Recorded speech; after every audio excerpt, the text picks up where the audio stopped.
Ustaz. Waalaikumsalam. Barakallah. Saya mau nanya tentang doa berbuka puasa, mana yang harus kita pakai, Ustaz? Yang pertama, Allahumma laka sumtu, seterusnya. Dan yang kedua, zahaba zoma'u, dan seterusnya. Dari kedua di atas saya pernah membaca katanya yang sahih adalah doa yang nomor 2. Allahumma laka sumtu wa bika amantu wa ala rizqika aftartu bi rahmatika ya arhamar rahimin. Yang satu lagi, zahabal dhama'u wa batallatil uruqu wa thabatal ajru insyaallah. Kedua-duanya boleh dipakai. Yang ngomong bukan Ustadz Somad, tapi Syekh Ibnu Utsaimin, ulama Saudi Arabia. Syekh Ibnu Utsaimin pernah ditanya, Syekh, kalau mau puasa apa doanya? Pilihlah Allahumma lakas sumtu, bisa. Zahabal dhama'u, boleh. Tapi katanya status hadisnya, hadis ini dhaif, tetap boleh dipakai untuk fadail a'mal. Hadis dhaif tetap boleh dipakai untuk fadail a'mal kalau cukup 5 syarat. Pertama, bukan masalah akidah tauhid. Kedua, bukan masalah halal haram.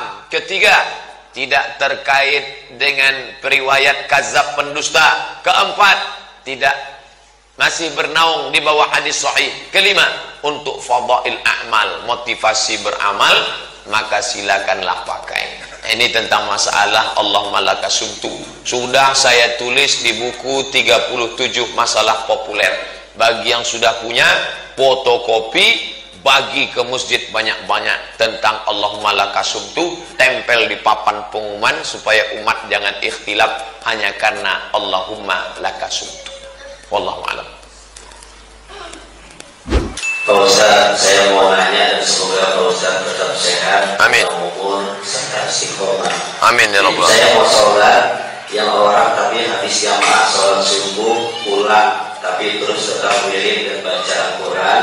Pas waktu suruh menunaikan sholat suruh, apakah boleh Pak Ustaz? Terima kasih. Man sholat subha fi jama'atin, siapa yang sholat subuh berjamaah di masjid, di musola Pak Ustadz, masjid sama musola sama. Kalau ada sholat berjamaah subuh, zuhur, asar, maghrib, isya, namanya masjid. Kalau ada sholat Jumatnya, namanya masjid jami. Apa itu? Kalau ada sholat Jumatnya, masjid jami. Kalau nggak ada Jumatnya, masjid saja. Maka sholat di musola ini pahalanya sama dengan di masjid. Berada di sini sama dengan i'tikaf di masjid, dapat pahala 27. Karena di Makkah, di Madinah, di Mesir tidak ada musola. Itu istilah kita, musola surau langgar.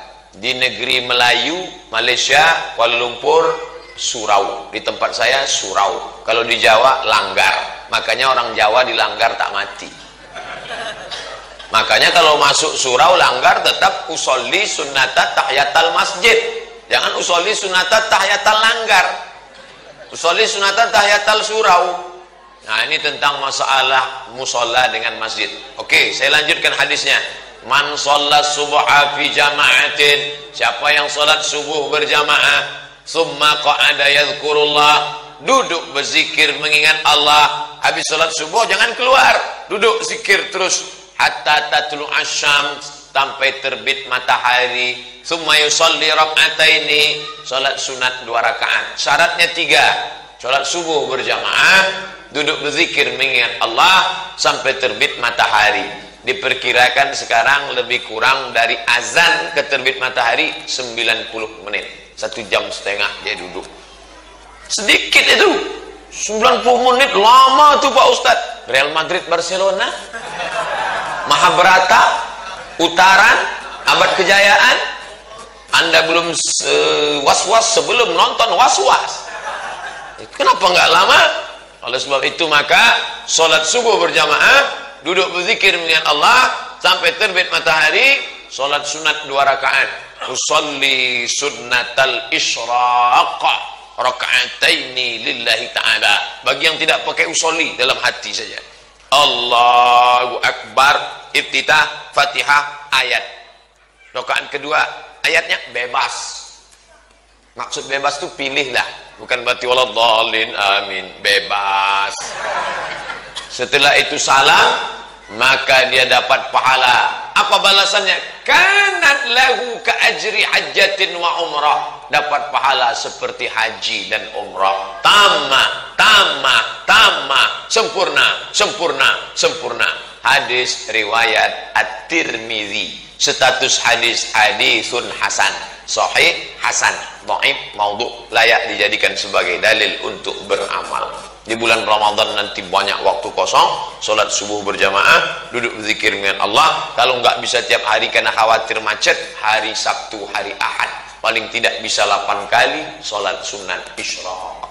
Kalau Bapak Ibu ikuti streaming di Pekanbaru setiap subuh Sabtu, selalunya saya sampaikan, kita akan kajian sampai pukul 6.30. Selesai itu kita sholat sunat isyraq 2 rakaat. Setelah itu baru lanjut tanya jawab. Karena kami biasanya sholat sunat isyraq 2 rakaat. Wallahu a'lam bishawab. Waalaikumsalam. Pertanyaannya, apakah pengertian dari tabaruk dengan peninggalan orang soleh dan bagaimana hukumnya? Tabaruk diambil dari kata barokah. Barokah artinya lebih dari semestinya. Menurut insinyur, bangunan ini tahannya 100 tahun. Tapi karena dijaga, dirawat, akhirnya bertahan jadi 110. Maka yang 10 tahun itu namanya barokah. Kita punya gaji 3 juta. Menurut perhitungan cuma sampai tanggal 28 cuman kuatnya. Tapi ternyata bisa lebih sampai tanggal 5 bulan berikutnya. Maka kemampuannya itu disebut dengan barokah. Bapak menurut dokter, ini sudah nggak bisa nih Pak, 2 Jumat lagi gol nih. Tapi ternyata nggak mati-mati sampai sekarang. Maka itu barokah. Makanya disebut, sampean Arab lu ngonang di ngalap barokah, nyari berkah. Bagaimana hukumnya ngalap barokah dengan benda yang ditinggalkan oleh Nabi dan orang soleh? Contohnya ketika sahabat kehilangan, Khalid bin Walid kehilangan pecinya. Ada ngeliat peci saya enggak? Ada ngeliat peci saya? Kata sahabat, peci seperti itu banyak jual. Ngapain ente ribet repot nyari peci? Kata Khalid bin Walid, bukan pecinya, tapi di situ ada rambut Nabi. Ada rambut Nabi saya simpan. Setiap perang saya pakai terus. Barokah, rambut Nabi. Gimana kalau rambut Ustaz? Rambut Nabi oke. Tapi kalau rambut Ustaz, itu jadi di situ letak persimpangannya. Saya masalah rambut. Imam Ahmad bin Hanbal membolehkan, buka nama kitabnya Mafahim Yajib Antusahhah. Mafahim, pemahaman Yajib Antusahhah, yang mesti disahihkan, mesti diperbaiki, tentang orang yang ngusap-ngusap. Mana dalilnya? Imam Ahmad bin Hanbal buka dalam kitab Mafahim Yajib Antusahhah, Syekh Muhammad Sayyid Alawi Al-Maliki membolehkan orang yang mengusap mimbar bekas tapak kaki Nabi, ngalap barokah. Untuk Nabi oke, tapi untuk ulama, maka ulama sendiri ikhtilaf. Kenapa begitu? Karena Nabi itu ada nasnya, ada sorih jelasnya, sedangkan ini pakai kias analogi. Lalu kemudian tentang ngalap barokah dengan bekas air minum, Nabi ya ada. Lalu yang mengatakan ulama juga, dia pakai hadis al ulama warasatul anbiya. Lalu kemudian ketika sahabat datang bawa anaknya kecil, tolonglah tahnik ya Rasulullah. Tahnik, Nabi kunyah korma. Lalu air perasan kurma dimasukkan ke mulut si anak. Lalu orang sekarang bawa itu ke ulama. Kamu kenapa? Dulu kan Nabi. Nabi kan pewarisnya ada ulama. Sama mulut Nabi dengan mulut ulama, kata dia. Iya, tapi mulut ini ada nikotinnya.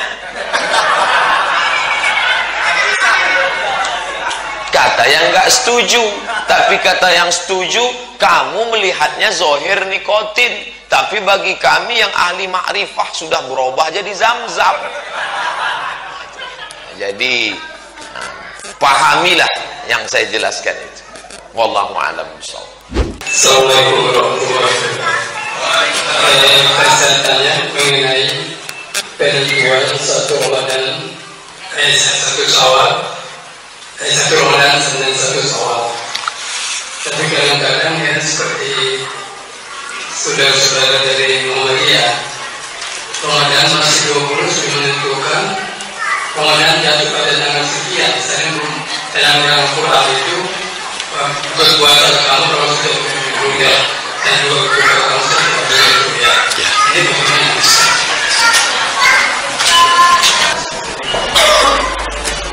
Ayat Qur'annya, "Faman syahida minkumus syahra." Siapa di antara kalian yang menyaksikan bulan, falyasum, maka berpuasalah.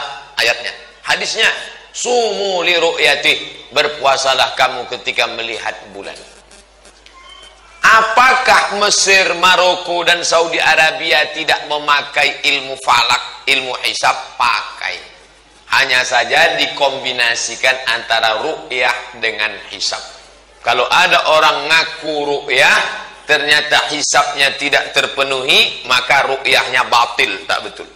Disepakati 6 negara, Malaysia, Indonesia, Brunei Darussalam, Singapura, Thailand Patani Selatan, dengan Moro Filipina Muslim. 6 negara ini sepakat bahwa 2 derajat di atas ufuk baru disebut anak bulan. Kalau kurang dari 2 derajat, maka dia bukan hilal. Kalau ada orang mengaku saya ngelihat hilal, setelah diukur menurut ilmu astronomi ternyata di bawah 2 derajat, maka dia bukan hilal. Kesepakatan 6 negara. Turki lebih tinggi lagi standarnya. Turki pasang 7 derajat baru disebut hilal. Di bawah itu bukan hilal. Nah, saudara-saudara saya, kawan-kawan saya dari majelis tarjih punya ijtihad tersendiri bahwa di bawah 2 pun tetap hilal. Di situ letak persimpangannya. 0,5 pun kalau sudah terlihat maka dia sudah dianggap hilal. Disitulah letak persimpangan. Ketika kelompok ini mengatakan 2 derajat baru hilal, kalau tidak 2 derajat tidak hilal. Kata Muhammadiyah, 0,5 pun sudah dianggap sebagai hilal. Mau tak mau, suka tak suka, negara mengakomodir yang dua-dua ini. Makanya nanti Menteri Agama akan mengumumkan, saudara sekalian berdasarkan ru'yah, maka besok kita puasa. Tapi bagi yang mau melaksanakan duluan silakan, dan kita saling menghormati. Tapi kalau di Mesir tidak begitu. Karena Mesir ada mufti namanya. Mufti adalah pemegang tampuk kekuasaan tertinggi dalam bidang agama. Mufti zaman saya dulu namanya Syekh Nasr Farid Wasil. Satu negara, satu mufti, dia yang mengumumkan. Yang melawan mufti melawan negara, tangkap. Maroko lebih tegas lagi. Maroko tak ada mufti, langsung raja. Namanya Raja Muhammad VI, anak Hasan II, anak Muhammad V, anak Hasan I.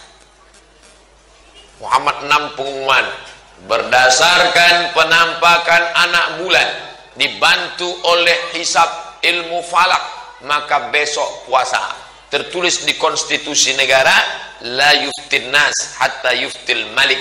Tidak boleh orang berfatwa kalau raja belum berfatwa. Nah, jadi saya pernah hidup di negeri 2, satu republik Mesir, satu kerajaan yaitu Maroko. Dua-duanya tampuknya satu. Tempat kita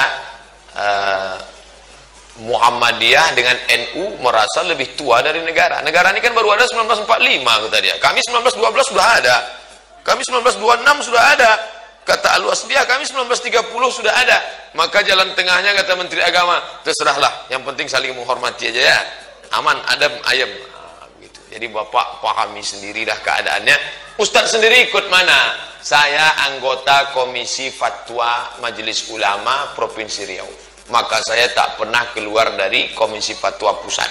Kalau Komisi Fatwa Pusat sudah mengumumkan berdasarkan sidang isbat, dengan ini Komisi Fatwa besok puasa, maka saya besok ikut puasa, karena saya menghormati alim ulama yang ada di dalam itu dan komitmen terhadap Majelis Ulama Indonesia.